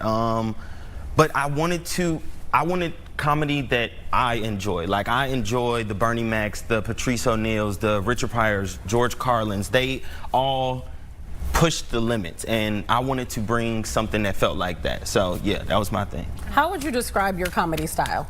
A bad kid. It's kind of like the kids that were in class, the class clowns. That's the energy that I bring. I was definitely a class clown. I started my senior year praying. I was always in the hallways. Like, that was where I did most of my schooling. Hold on. What was the prank? What did you do? I thought I was smart, and I didn't want to do it at the end of the year, so I did it during spring break, and I did a water balloon fight in the middle of the common areas. Yeah, like, I just started that right in the middle. And they caught me on camera, like me being the one person. Right in mid-throw. And I went and bought a slingshot the day before. I took my mom's car to go to the store to get a slingshot just so I could be the first one to just let it off. Yeah, that was me. I'm a bad kid. You know what? I will say actually that is smart. That is That is smart pretty because they definitely didn't know it was coming since it was during spring break. So I would say that actually is smart. That's pretty Yeah. good. So I want to ask you this because when I look at you, I think, oh, you just got out of high school. No. How long have you been working at this comedy thing? It's been almost 11 years now. I went to college and literally they did an open mic. I always knew I was the funny guy, but like I got invited to do an open mic at college. The host ended up not showing up that day. You had to be the host too. They were like, Casey, you want to host the whole thing? And I only had like a small note of jokes. And once I was done with that, I just started going off the top of the dome. And those were the better jokes that I just kind of just said by myself. And from there, I was just like, oh, this is what I want to do for the rest of my life. That's Okay, awesome. this I love Bad it. Kids comedy show, obviously it's going to do well. We're going to say that right now. Do you want to do more of these kind of like series, maybe a couple times a year? What do you think? Yes, we want everybody to come out so that we can prove that this is a great show. Once that happens, we can get a monthly series going. We want to start making t-shirts, get a Bad Kids group, just create that energy and that culture, I It guess. sounds like something that could take off though. Oh, You yeah, know, I I can think see so. it like on And I like the merchandise name. and like a whole series of Bad Kid comedy shows. What made you come up with this idea? What was the thought? Was it? I'm a bad kid, and I just wanted to do my own show. Like I've always done other shows for other people, and I get my little 10 or 15 minutes of showtime, but I wanted to start creating my own and building my own audience and my own group of people that understand my type of comedy, because I know that those people are out there, and I feel like I want to talk to them. Is it hard? I'll ask you this question. Is it a grind? Because my thought is like if you're not working in some cases, if you don't have another job, you're not eating. Yes. Is it a grind? It is a grind. It is a big grind. I'm working. I got to work the day before of the show and that morning before the show. Yeah. Yes. So it's a grind. I have to do what I got to do, but this is the dream. So I'm just consistently doing what I have to do to make sure that this works. And like I said, I couldn't keep on waiting on other people to give me the opportunity. I had to build the opportunity for myself. Yeah. So, I'm happy that you did though. Yeah. Yeah, Because I some got people to. give up. Yep. I almost did a couple of times. Why? It's hard. You got to pay bills, and comedy don't always pay the bills. And I like looking good, so I can't not look good. So the money got to come in somehow. So there have been moments where I'm like, all right, comedy got to take a break. I got to go make some money. But that is also what made me realize that I really love comedy, is because no matter how far I tried to get away from it or just kind of take a break from it, it just kept on pulling me back in. And I was like, you know what, let's just take it full speed now. You know, and that means that usually something greater is even in the future. You would also make a great news anchor. Yeah. I mean, you have that look. I got that look. Yeah. Oh, I wish we had some scripts Sure. Hey, already rolled up. Don't do too much because Don't you do might too take much? your- Okay. You might take Let me hear job your here. best anchor read in the morning. What would you say? Now on Fox 32, coming. I don't know what to say. Y'all didn't put me on the spot. I don't know. Like, he's prepared for this. You have to say good morning. It's 11:28. You're now watching Fox Chicago. Okay. Something. Good morning. You're now watching Fox. Wow, I didn't mess the scene. Y'all can't do this to me. I'm on the Right, right. spot. I could never get on stage and do stand-up comedy. I could not do it. It would be like, how do you deal with the hecklers? Tia always asks that Yeah. because that's one thing that would actually scare the living because I would think you'd out of get me. off track with Yeah. the joke. That's more of like the rhythm and improv. You kind of just understand that some people may say something, and like Tierra said, is like, I got the mic. So when I'm up there, I got the power, and I know how to get you to shut up real quick. And I'm a bad kid, so I'm gonna say the worst thing that comes to my About the mind person? about the person to get you to be quiet. So if you got a ball spot like me, you better be quiet, because I'm gonna call you out about it. So for your style comedy, do you pick people out of the crowd, or do you stay away from that, or is it a little mix? It's a little mix. I'm going to talk to the people, make sure that they feel included, but I'm not going to give them, it's not all about them. I want to show off my talent and show off the skills that I have, all of the jokes that I said at home writing and thinking about while I was at home. So yeah. I love comedy. I actually like really admire people that do me it too. because people always think on this end we would be afraid of the camera, but you see it's nobody really watching us, No. right? Yeah. Yeah. But you're in front of like a whole bunch of people at one time. Yeah, and that is where I feel most confident. Like right now, I'm shaking in my boots. Really? right now. Why? Yeah, I don't. It's three cameras. You don't need There's to three see cameras, us. But it's like, I know my mama probably watching this right now, or somebody watching this, my phone buzzing right now. It's Is it like, it's really? so much stuff But going you on. see live reaction when you're doing it in front of a crowd. Yeah. And you get that feeling, so you understand. And if it's quiet, you know, okay, I need to go turn it up. Or if they're laughing a lot, then you need to shut up for a second to let them laugh. That's what I've learned throughout the time that I've been doing comedy. That's true. There's no one here to tell us that. Yeah. Yeah, I gotta ask you this last question. Have you ever had a joke that you thought was gonna be a hit, and you got up there and it was a dud? Oh, that's happened 1,000 times. happens And every it day. depends on where you are. You could be at the Laugh Factory and the joke hits harder than you've ever hit it or whatever. And then you go somewhere else and Sorry, I'm a bad kid, so you know where I went. I thought of that as well. I wanted to say pause, but see, there we go. Bad kid from the south side. Bad kid. But yeah, then you go somewhere else and then that joke goes flat and they're just looking at you and you're like, all right, well, that didn't work today. Let's go and keep on moving to the next one. So How can people get tickets to the Bad Kids comedy show? the link is like a whole bunch of extra stuff. So just follow me on Instagram at Casey the Icon, and the link is in my bio. What's up with the name, the Icon? The Icon, I design clothes as well. And do? yes, I design clothes. Not this right here, but I design clothes. I designed the flyer that you're seeing right there that's popping up. But I'm Casey the Icon because an icon is a symbol for something. I am a symbol and I create symbols for other people. So I'm Casey the Icon. I love it. You're true creative. All right, how many True comics are in this show? On this show, it'll be 4 comics. Okay. All right. All right, Awesome. March Look forward to it. 22nd. This Go get Sunday. March 22nd, go get your Okay, tickets. Wild right now. Hair. Icon. Click the link in his bio. That's Thank how you, you thank get you. there. You got it. Thank you so much. We'll be right back after this break. Bad Thank you. Kids.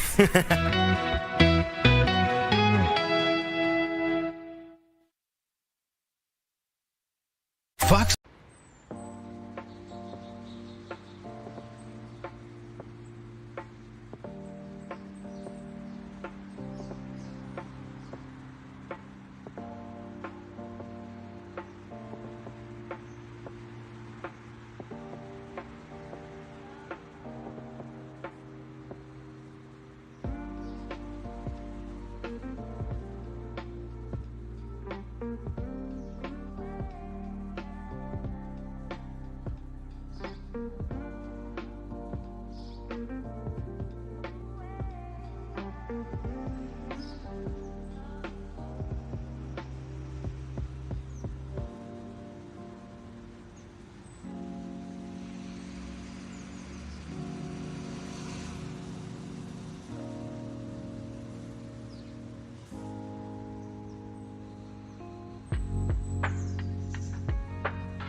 Alrighty, welcome back to Chicago Now. Every parent wants the best for their kids, right? We do. But especially when it comes to financial situations, how do you teach your kid that money goes fast, right? Sometimes it doesn't come that easily. Yes. Although you should have the mantra, money flows easy and often, I think. But anyways, your personal life, there's some lessons that you have to learn. I just had to throw that in, okay? Personal finance expert and author Anthony O'Neill is joining us right now to talk a little bit more about, this whole step-by-step process. I guess it's different for every family, but Anthony, thank you for joining us for one. But I guess our first question is, what should parents start doing maybe at first to get their kids more educated when it comes to finances? Well, good afternoon, ladies, and let me know at the end if I can show you I could be a news anchor too. But the very first thing we got to do is, we got to really start having monthly family budget meetings. A lot of parents are tempted to shelter their kids from the money conversations, but involving them early on is going to build the confidence. It's going to build discipline and a real-world money skill. So start holding family budget meetings as early as age 5 or as early as they can understand yes and no. Start having the conversations, because hear me, this is not about sharing all your financial stress, but if they can learn the latest TikTok dance moves, then they can learn the basic conversation around money.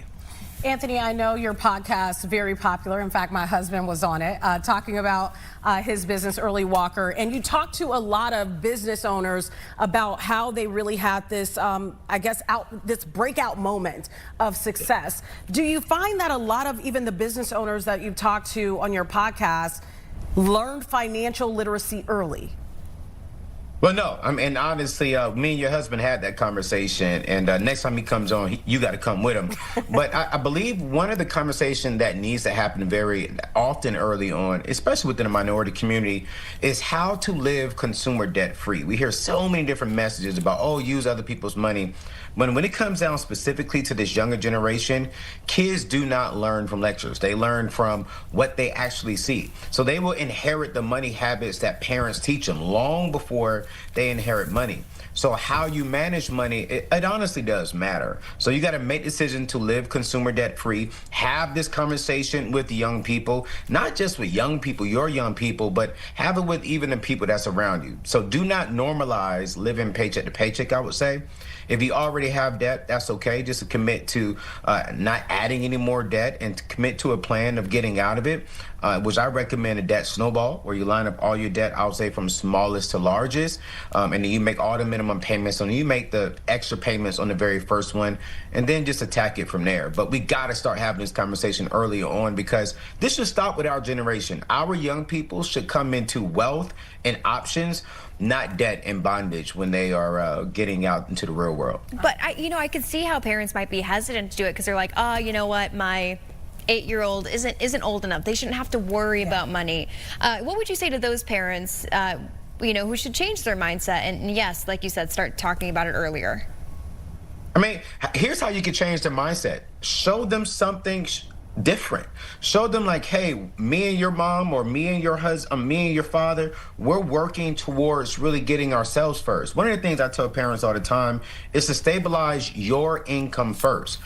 When a plane is going down, what do they tell you first? Parents, put on your oxygen mask first, then go to your kids. And what that teaching your kids is that, hey, let me take care of myself, because if I leave you, then I'm going to leave you in a worse situation. So this is the same thing, I would say with your money. If you don't handle your finances first, your kids will inherit what? Stress later. So before you invest into their future, you need to invest into yours. Get consumer debt free. Get a savings account. Start investing. Make sure you have a life insurance policy. So this way, when you get to the ages, I would say about 60, 70 years old, the only thing you're going to need from your young people, from your kids, is just physical help, but not financial help. Now we're being more of a better, I would say, teacher to our young people, and showing them like, hey, here's the thing we can have when it comes to financial freedom. Anthony, we're living in a world now. I'm sure when you were growing up, you couldn't wait to get your license. A lot of young people, there's reports saying that they're not even thinking about getting their license, because they're dependent on their parents. And same thing for a lot of young people when it comes to getting jobs and stuff like that. What do you think you should start teaching them early? What would you say you do right now? Is it you give them an allowance and let them budget that allowance? What should parents be doing right now to prepare their kids? That's such a great question. And when I think about this, it's really, I think the greatest lesson we should be giving our young people right now is the power of working, and that how money flows two ways. It flows in and it flows out. And the only way for money really to flow in is if you actually do something. We're in this generation to where young people are making money from content creation, from YouTube, from TikTok. And I don't have a problem with that, right? But I would definitely say sit down, have a conversation with them and teach them how money flows. Number two, teach them how to have a vision for their life and a vision for their budget. Hey, son, do you want to go to college? Hey, daughter, do you want to go to college? Hey, you know what? I know you're not driving right now because of us and possibly because of Uber, but when you get older, you're going to have to drive. What kind of car do you want? Okay, you want this kind of car? So let's start working and saving for that car. And then number three is teach them how to really set their life up financially. Let them see some of the hard conversations you and your spouse are having. Don't be afraid to let them know, like, hey, we can't do these things because mom and dad, or because dad and mom have to do these things to make sure that we can eat, make sure that we have clothes on your back, to make sure that you can have this prom that this generation really wants to have. So I think really exposing your kids, giving them education and giving them practical things to do is the very best thing you can do. And I'll leave with this. Let's get out of allowance. Let's get into commission. When we start saying, kids, we're going to give you allowance just for being our kid, that doesn't translate over into the real world. Hey, we're going to give you commission. If you go wash the cars, if you go across the street and cut the grass, you're going to get paid, and we're going to show you how to be a young adult. But even if you want to, I love that too, but even if you want to treat your kid, right, like you go back to school shopping, say, I think a good lesson that I learned as a kid was, all right, I get this $100. And my mom would say, see how fast that goes, see how fast that goes. Is that a good way to kind of, do it and really set an example for your child to, have that little allowance on special occasions, but you got to figure out the finances for yourself. Yeah, and working for it. No, you have to. I am blessed and privileged to have 5 nephews and niece. And to this day, I have not given them one, hear me clearly, one birthday gift, one Christmas gift. But every time I see them right around the Christmas season, I give them an envelope. And inside that envelope is a receipt for the money that I put inside their 529. In their early ages, they didn't really understand this piece of paper. But now our oldest, Theo, he understands that Anthony, his uncle Anthony, doesn't give him gifts. He gives him money. So when he graduates high school, it is an impact. And I think now if we can start doing things like that, even having conversations with grandma and grandpa, hey, instead of giving them, 10 gifts, maybe give them 2 gifts, but put some money in their 529, and let's start having that conversation. I remember the first time I sat down with Theo, he was looking for this big old gift, y'all. And he said, what is this, Uncle Anthony? And I was able to sit down and have a conversation with him and talk to him about money. And so for me, I want to expose my young people and all of our young people earlier on, because specifically with the African American community, they say by 2053, we're going to have 0 to negative wealth. And I want to make sure that the young kids coming up behind us, they're not a part of that statistic, and I'm giving them a financial head start. Anthony, somebody watching right now may be like, 529, what area code is that? Can you tell them what it is and how they can actually open one, start one? Hey, yeah, that's a good question. I like that. The 529 is a college investment account. So depending on the state that you're in, for an example, in the state of Maryland, if I put in, I think it's right around $2,000 a year, I actually get to write that off. So instead of giving Uncle Sam and the IRS $2,000, I can put that money into an investment account for my nephews and niece, and hopefully whenever I have kids one day, and I get to write that off, but now it's growing in compound interest. So I've been doing this since each one of my nephews was 0, so I get the write-off. It gets to grow from in a compound interest, and by the time they turn 18, we'll have anything between $60,000 to $100,000, depending on the economy and the stock market at the time, with my only investment of maybe $10,000. So a 529 is one of the greatest investment accounts you can invest into for your young people, as long as they use it for college or anything around college, trade schools, tech schools, 4-year universities, 2-year universities. They can use that with tax-free dollars. You know what? I'm so glad that you asked that, and I'm so glad you mentioned that. And another thing that's kind of buzzing around right now, Anthony, are these Trump accounts. Can you explain what those are? Would that be a good option for for parents when it does happen, when it does come around? Yeah, such a great question. I had the opportunity to learn a little bit more about this, and these are the new investment accounts for kids under 18. So if your child was born between 2025 and 2028, the government will start them off with $1,000. So, but here's the thing, you have to open the account. So families can add up to right around $5,000 a year, and employers, if they opt into this benefit, they can add up to $2,500. So at 18, that money can go towards school, a first home, or stay invested. And I really want to leave it here with this one. This is all about, really starting early. And the only difference, I would say, between a Trump account and I would say between, let's say, like a traditional IRA is that the government's going to give you $1,000. And then also, if your employer is offering it, then they can contribute up to $2,500.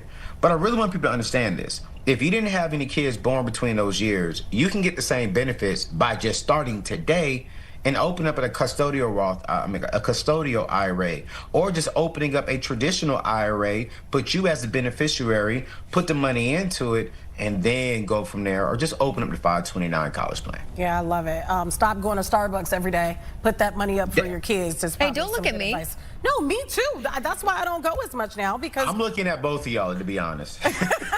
we got to prioritize other things over, consumerism. It's true. Yeah. Anthony, you're doing really good work, your YouTube channel. Tell people how they can watch, some of this amazing content that you put out. Oh, man, it's simple. Go to AnthonyO'Neill.com. You'll find a lot of free resources on the website, a lot of blogs breaking down the current news and how we should handle some of the things, especially with the gas prices going up and just some concerns out there. But if you go to AnthonyO'Neill.com, you'll be able to find my YouTube channel, our latest shows, podcasts, even a relatively app that's going to coach you on a daily basis to help you get out of consumer debt, help you start investing, and really give you daily coaching to get you to your money goes. So just go to AnthonyO'Neill.com, and I promise you, you'll love it. Anthony, I like you a lot. You know what? Don't like him too much, we have these financial experts who come on and they say all these crazy things, and it's hard to understand. No, but he you know broke it what? down. You broke it down so well, and thank you for doing this work. No, thank you all so much. And let me know if y'all need a substitute down the road. I'll happily come in and fill You for got it. All right, we'll have you come from D.C., right? You're in D.C.? Yep. We'll have Yes, you come ma'am, down DC. from D.C. All right, Yes, Anthony O'Neill, was a pleasure. Thank you. All right, until next time. Okay, stay with us. Anthony talked about, social media influencers making a whole lot of money. We got to find out. We're going to get in his business a little bit. DeAndre Brown, of course, you have probably seen him. He's all over social media, but he's going to join us right here on set when we come right back.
here working and I'm just thinking like, man, I really screwed my life up. Man, I screwed up.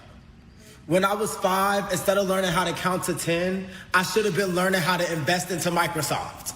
Okay? Instead of playing at recess, I should have been utilizing that time to invest in real estate and build my portfolio.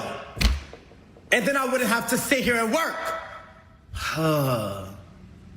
Gosh, I screwed up. Did you? Oh, I can't You're hear doing it. pretty good for yourself, so I don't so think you too. screwed up. We got TikTok influencer in the house with us, DeAndre Brown. You have seen his face. He is a Chicago native, but he has taken our TikTok feeds by storm, talking about things that Gen Z goes through. But I love the fact that, I mean, I don't know how long I've been following you and watching you, but I feel like I've seen your career just explode. Like one day I saw you here, and the next thing I know, I saw you everywhere. Is that how it feels for you? I think for me, I just am living my life, and the opportunities may come, but I'm just making sure that throughout everything that is occurring, I'm remaining true to myself, true to what I believe, standing firm on my boundaries, and everything that has come along with that has been because of that. You know, I attract people to me and to my content that believe and stand for the things that I stand for. And I think that it resonates well with Gen Z specifically because we are the target audience that's about that. We're about those boundaries. We're about putting ourselves first. And I think another thing is we're all about transition as well. So while I may have started on social media, I believe that I'm also blossoming into new things. And I believe that that is what just Gen Z do as a whole. That's true. Gen Z not taking no crap. You know, thank you. You know what? I would say, am I one of the only? We have some new Gen Z folks on our team. Yeah. But it's like, you know, I'm hearing all these news stories, and they're always bashing Gen Z. And so I remember actually saving a couple of your videos, sending some of your videos, because it's like one of the first, it felt like, where you had popular videos that were talking about Gen Z in the workplace and kind of, you know, making fun, but making real points. Yeah. Because what generation are you all a part of? I'm a millennial. I'm Gen Z. Okay, you're Gen Z, you're millennial. So, you know, I always say, you all walk so we could run. True. It's It starts someplace, but that we continue to pass the baton. So now we have new generations coming in, and it's important that we lay the foundation down so that they can come in and take over however they so choose. I want to talk about your career and really how you got started, and then what were you doing when you recorded that first video? Where were you in your life? Yeah, at the time I was living in Dallas, Texas. I had just started working in banking. I just graduated from college. And so, a huge shift. And I posted that video, and because I didn't have community at the time. And I was alone, and I really wanted to build community. And that was my way of doing so. I built a community online. I received the name Corporate Baddie and all of the ideas that I have and that are associated with my brand did not come from me. They came from my audience, and they came from the people that supported me.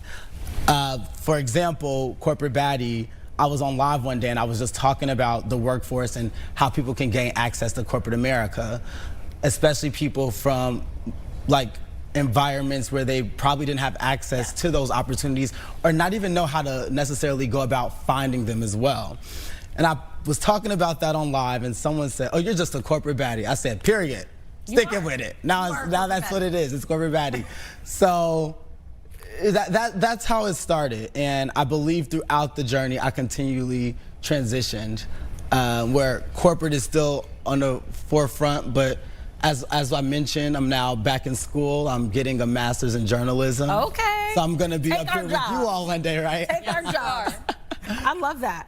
What made you decide that you would go back to school? Because I'm guessing on social media, you're already doing so well. I'm sure that's coming with its own, income where you don't necessarily have to go back to school. And I love that you say that, because a huge conversation that I like to have, and that I actually went to Capitol Hill earlier this month to have, is around the importance of recognizing and understanding social media as a business. It is a business. It's a business. I hey, I have to file taxes, I have an LLC, like this is an actual business and it's a very lucrative business. And I think because it is so new still and we're still really understanding it, people look at it in a jokingly manner. It's not taken serious at all.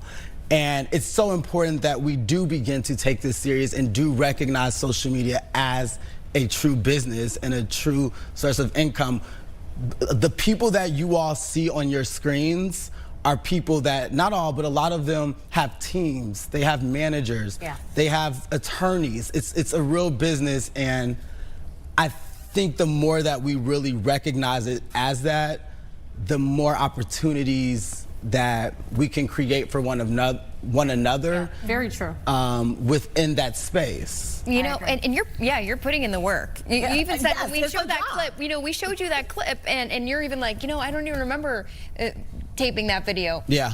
Because you just do so much, and that's part of it too. How do you even, like, you know, switch gears? Because some people I think also get, you know, in kind of like pigeonholed, right? Like, oh, I'm only going to do corporate baddie stuff. But you're doing your espresso martini, like go-to. Yes. You know? You're doing your fashion, all that. Talk a little bit more about that, like the content, the behind the scenes work that goes into your content. You know, for me, the behind the scenes is easy for me because I kind of just go about my day-to-day process and I just find inspiration from my day-to-day to post. But I think although that is a part of it, what I will say is looking in the future and looking to future content that I do and future content that maybe you all want to create or maybe someone else out there may want to feel inspired to create. It's really important that you don't niche yourself down. And I know you mentioned like you do more than just the corporate baddie, you do a lot of different things. You don't niche yourself down, and that now we have things such as AI and these other systems that you can utilize as a help, and it can be something that you can use to help. So I know something a lot of creators do is they have content calendars. So maybe having ideas and thinking of things and utilizing your helpful friend AI to help you along that process, really learning how we can just use the resources that we have and that are available to us to keep ourselves not only motivated, but to keep ourselves going and engaged and not afraid inspired. of losing ideas. Because you lose a lot of inspirations. Yeah. You lose a lot of inspiration, and you can become like stuck. And it's important that we utilize the resources that are available so that we don't get to that space. We gotta have you come back on. We're gonna need a part two. Maybe part three. We do need to have you back. I'm serious. No, for real. We need more time. Well, you know, I would love that. We have more questions. Yes, Trust me on that. So we're going to have you back. You'll come back? Absolutely. Okay, so we'll let you guys know when he's coming back, and he'll join us right here on Chicago Now. Happy Hump Day. We'll see you on Friday Eve. Yes, we will. Can you believe tomorrow's Thursday. Friday Eve? Oh, I can believe it. We'll see you then. It's been a Have a long great week. day, everybody.